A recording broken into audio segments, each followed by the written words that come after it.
नमस्कार दर्शक बंधु welcome to our YouTube channel Dinesh education series. तो दर्शक बंधु यही वीडियो रे मु आपण मानकु शिखेबाकू जाउची केते गुड़िक ओडिया सेंटेंस को इंग्लिश रे आपण माने ट्रांसलेशन करि परिबे बा सहजरे कथा ही परिबे।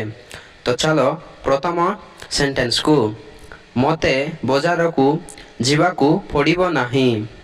या को इंग्रजी रे कहा जाए I will not have to go the market. चलो परवर्ती सेंटेंस को मते लुगा धोइबाकू पड़िबो नाही। या को इंग्रजी रे कहा जाए I will not have to wash cloth. I have not have to wash cloth. मते गाड़ी चलाइबाकू पड़िबो नाही। या को इंग्रजी रे कहा जाए I will not have to drive the car. चलो परवर्ती सेंटेंस को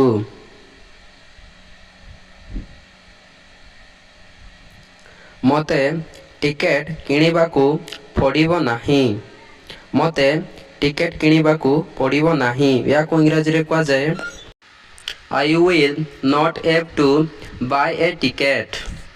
चलो परवर्ती सेंटेंस को मते लाइन रे छिड़ा हेबाकू पड़िबो नाही।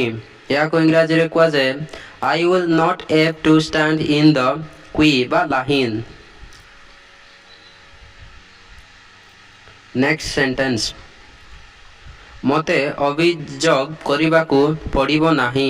या को इंग्रजी रे कहा जाए I will not have to agree with anyone.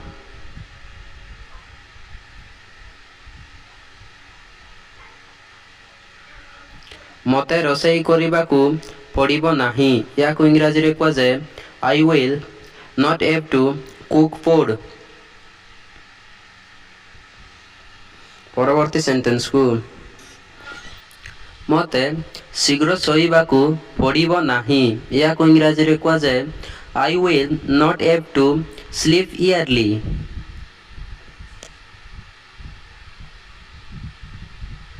परवर्ती सेंटेंस को मते टंकादार करिबाकू पड़िबो नाही। या को इंग्रजी रे कहा जाए I will not have to borrow money.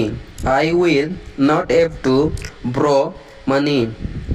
So दर्शक बंधु आपण मानकु जदि ए वीडियो टिके हेल्पफुल करितिले हमर चैनल टिको लाइक शेयर सब्सक्राइब करंतु। Thank you so much.